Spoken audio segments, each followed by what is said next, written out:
السلام علیکم دوستو آج کی ویڈیو میں ہم دنیا کی انتہائی شفاف خفیہ ایجنسی موساد کے اس آپریشن کی بات کریں گے جسے آپریشن اوپیرا کا نام دیا گیا۔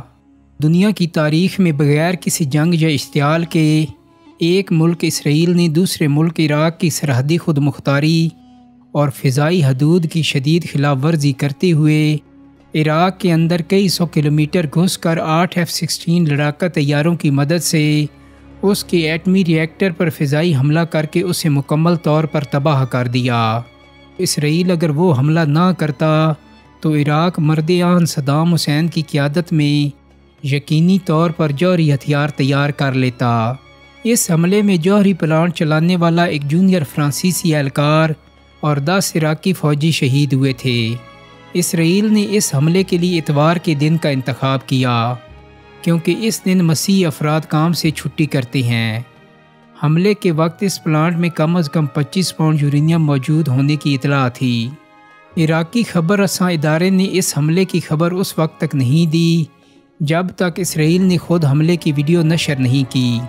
اس وقت کے اسرائیلی وزیر اعظم بیگن کے حکم پر اسرائیل کے ان گنت F-16 اور F-15 لڑاکا بمبار طیاروں نے بغداد سے 18 میل دور اس کارروائی میں حصہ لیا تھا۔ 7 جون کو سپہر 4 بجے اسرائیل کے زیر قبضہ صحرا کے ایک ایئرپورٹ سے 8 F-16 طیارے عراقی ایٹمی ری ایکٹر پر حملہ کرنے کے لیے روانہ ہوئے۔ طیاروں کی اڑان کی جگہ سے ہدف تک کا راستہ 600 میل لمبا تھا جو اردن کے جنوبی حصے اور سعودی عرب کے شمالی علاقے سے گزرتا ہوا عراق تک جاتا تھا۔ پائلٹوں نے اردن، سعودی اور عراقی ریڈار سے بچنے کے لیے زمین سے 300 فٹ سے بھی کم نیچے پرواز کی۔ اسرائیلی طیارے شام 5:30 پر عراق میں اپنے ہدف تک پہنچ گئے۔ ہدف کے قریب پہنچ کر 8 F-16 طیارے 1000 فٹ کی بلندی تک اوپر آئے، اپنی پوزیشن ہدف کے مطابق تبدیل کی اور اپنے بموں کو 35 ڈگری کے زاویے سے زمین پر گرانا شروع کر دیا۔ ایک کے بعد ایک ہر F-16 طیارے نے ری ایکٹر کے ٹھوس کنکریٹ کے گنبد پر 1 ٹن وزن کے 2 بم گرائے۔ یہ دنیا میں کسی جوہری ری ایکٹر پر پہلا حملہ اور کسی جوہری مرکز یا تنصیب پر تیسرا حملہ تھا۔ صدر صدام حسین نے اس وقت اعلان کیا کہ جوہری ری ایکٹر ایران کے خلاف نہیں بلکہ اسرائیل کے خلاف ہے۔ یہ کسی بھی جوہری ری ایکٹر کو تباہ کرنے کے حملے کی پہلی مثال تھی جس کا بظاہر مقصد جوہری ہتھیار کو بننے سے روکنا تھا۔ اس حملے سے عراقی بالکل گھبرا گئے کیونکہ حملہ اچانک تھا۔ حملہ کرنے والے طیاروں پر ایک میزائل بھی فائر نہیں ہوا۔ آج بھی ساری دنیا کے دفاعی تجزیہ نگار اس بات پر حیران ہیں کہ توقع کے برعکس واپسی کے راستے میں اسرائیلی طیارے نہ ہی اینٹی ایئر کرافٹ فائر کا نشانہ بنے اور نہ ہی کوئی زمین سے فضا میں مار کرنے والا میزائل ان کی جانب داغا گیا۔ تمام طیارے باحفاظت واپس اسرائیل بھی پہنچ گئے۔ تقریباً $27.5 کروڑ کی یہ جوہری تنصیب تکمیل سے صرف چند مہینے دور تھی، مگر اسرائیل کے اس بھرپور حملے نے بغداد کو جوہری طاقت بننے سے ہمیشہ کے لیے محروم کر دیا۔ عراق نے حملے کے فوراً بعد پہلے تو یہ سوچا کہ اس حملے کا ذمہ دار ایران ہے، لیکن جب ساری دنیا کو ناقابل تردید حقائق کا علم ہو گیا تو عراق نے بھی تسلیم کر لیا کہ حملہ اسرائیلی طیاروں نے کیا تھا۔ اس حملے کے بعد دنیا کے کئی ممالک نے اسرائیل کی صرف برائے نام کی مذمت کی، البتہ فرانس کے اسرائیل سے تعلقات کچھ عرصے کے لیے کشیدہ رہے۔ اسرائیل کی یہ بمباری بین الاقوامی قوانین کے لحاظ سے ایک غیر قانونی کارروائی تھی۔ بعد میں جوہری توانائی کے ادارے IAEA نے اسرائیل کی سرزش کے ساتھ ساتھ اسرائیل سے اپنی جوہری تنصیبات کی انسپیکشن کا مطالبہ بھی کیا، جسے اسرائیل نے نہایت دیدہ دلیری سے نظر انداز کر دیا۔ یہ ایک بہت ہی غیر معمولی کارروائی تھی۔ امکانات کے لحاظ سے شاید ہی دنیا کی کوئی دوسری فضائیہ ایسا کام سر انجام دے سکتی ہو۔ عالمی برادری کی مجرمانہ خاموشی نے اسرائیل کو اتنا بے خوف کر دیا کہ اس نے عراق کے بعد سن 2007 میں بمباری کر کے ایک اور اسلامی ملک شام کا مبینہ جوہری پروگرام بھی تباہ کر دیا۔ عراق کے جوہری منصوبے کی تعمیر میں رکاوٹیں ڈالنے کے لیے سب سے پہلے اسرائیل کی انٹیلیجنس ایجنسیوں نے 6 اپریل 1979 میں فرانس کی بحیرہ روم کی بندرگاہ تو لون پر موجود ایک عراقی شپمنٹ پر بم حملہ کر کے عراقی ایٹمی پلانٹ کے لیے لانے والے سامان کو تباہ کر دیا، جس سے اس منصوبے میں 2 برس کی تاخیر ممکن ہو پائی۔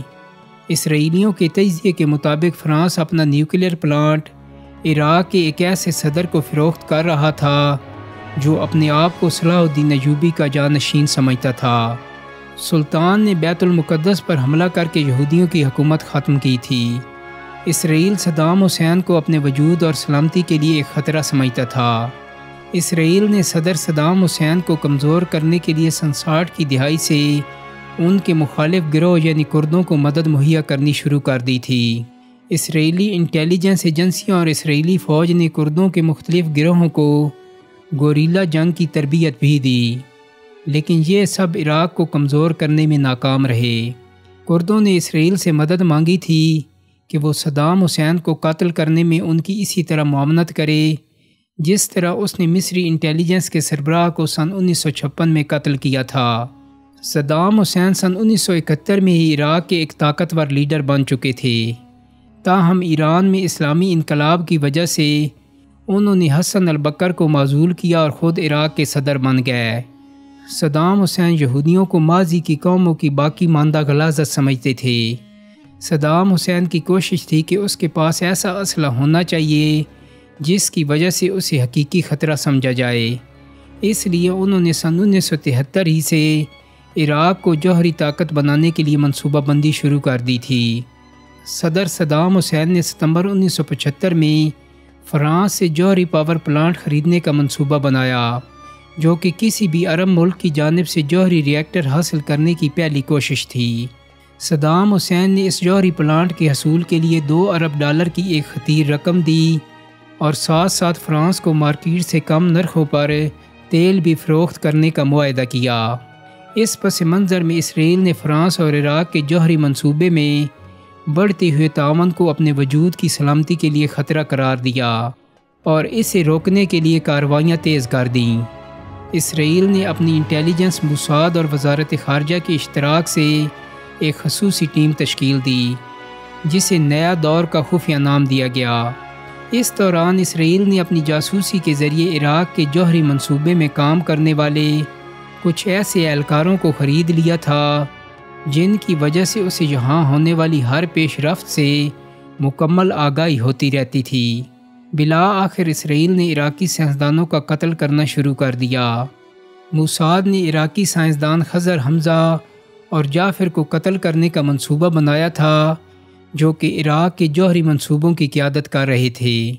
یہ دونوں سائنسدان 1980 کی درمیانی شب پیرس کے ایک ہوٹل میں موساد کے ہاتھوں قتل ہوئے۔ اگرچہ اس قتل کے بعد باقی سائنسدان زیادہ محتاط ہو گئے، لیکن اسرائیلی جاسوسی اداروں نے بھی اپنی کارروائیاں تیز کر دیں۔ المشہد کے قتل کے 3 ہفتوں بعد عراق کے ایک اور جوہری سائنسدان سلیمان راشد کو جنیوا میں موساد نے زہر دے کر قتل کر دیا۔ سلیمان راشد قتل کے 2 ہفتوں کے بعد عراقی سائنسدان عبد الرحمن رسول بھی پیرس میں زہر خانی سے ہلاک ہو گئے۔